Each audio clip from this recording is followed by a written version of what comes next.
नमस्कार मित्रांनो, जय श्री स्वामी समर्थ. आपल्या हिंदू संस्कृतीमध्ये स्त्रीला घराची लक्ष्मी मानले जाते. असे म्हणतात की घरातील स्त्रीचा विचारांवर, वागणुकीवर आणि संस्कारांवर संपूर्ण कुटुंबाचे सुखदुःख अवलंबून असते. पण तुम्हाला माहीत आहे का, काही घरांमध्ये कितीही संकट आले तरी त्या घरात अन्नाची, पैशाची किंवा आनंदाची कमतरता कधी जाणवत नाही. तर काही घरांमध्ये भरपूर कमाई असूनही कायम आर्थिक अडचणी, भांडणे आणि अशांती असते.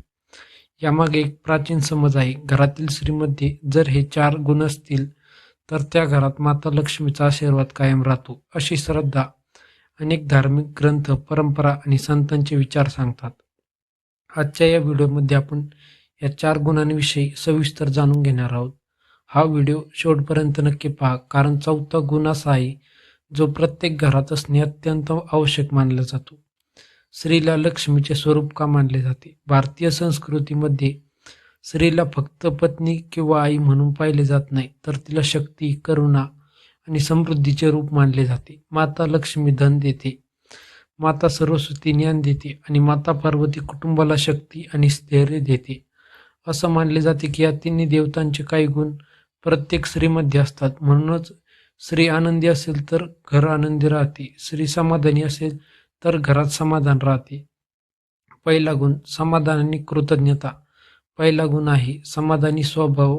समाधानी व्यक्ती सतत तक्रारी करत नाही, ती जे आहे त्यात आनंदी शोभते आणि मेहनतीने पुढे जाण्याचा प्रयत्न करते. घरातील प्रत्येक गोष्टीची किंमत जाणणारी स्त्री पैशांचा योग्य वापर करते, अन्न वाया जाऊ न देत नाही, गरज आणि हौस यातील फरक समजून घेते. अशा घरात आर्थिक धैर्य टिकून राहते. कथा.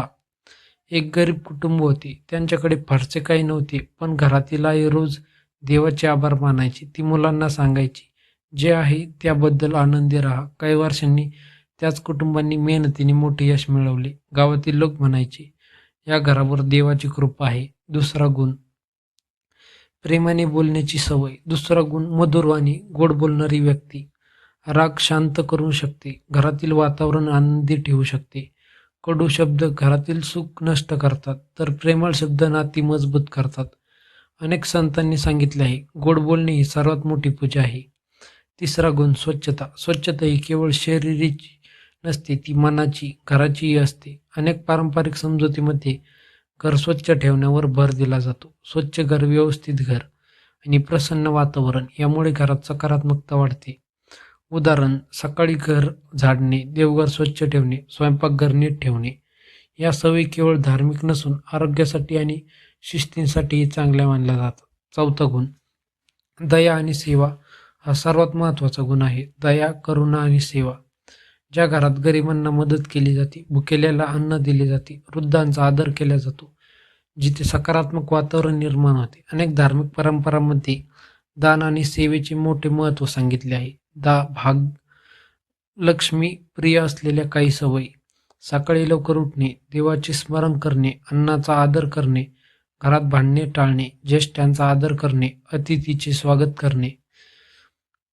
कोणत्या गोष्टी टाळव्यात? काही लोक परंपरांमध्ये खालील सवयी टाळण्याचा सल्ला दिला जातो. सतत राग करणे, अन्न वाया घालवणे, अपमानास्पद भाषा वापरणे, स्वच्छतेकडे दुर्लक्ष करणे, मत्सर आणि द्वेष बाळगणे. एक प्रेरणादायी संदेश. खरे धन फक्त पैशात नसते, तर ते संस्कार, प्रेम, विश्वास आणि एकमेकांचा आदर यामध्ये असते. घरातील प्रत्येक सदस्याने हे गुण जोपासले तर घर अधिक सुख समृद्धी होऊ शकते. मित्रांनो, आज आपण पाहिले घरातील स्त्रीमध्ये असलेले 4 गुण. 1 समाधान, 2 मधुरवाणी, 3 स्वच्छता, 4 दया आणि सेवा. हे गुण केवळ स्त्रियांसाठीच नव्हे तर प्रत्येक व्यक्तीसाठी आहे, प्रेरणादायी आहेत. अशा मूल्यांमुळे घरात प्रेम, विश्वास आणि सकारात्मक वातावरण निर्माण होण्यास मदत होते. पारंपरिक श्रद्धांनुसार यामुळे समृद्धीही टिकून राहते असं मानले जाते. मित्रांनो, जर तुम्हाला हा व्हिडिओ आवडला असेल तर लाईक करा, शेअर करा आणि आपल्या भक्तिरंग सागर या चॅनलला सबस्क्राईब करा. धन्यवाद. जय श्री स्वामी समर्थ.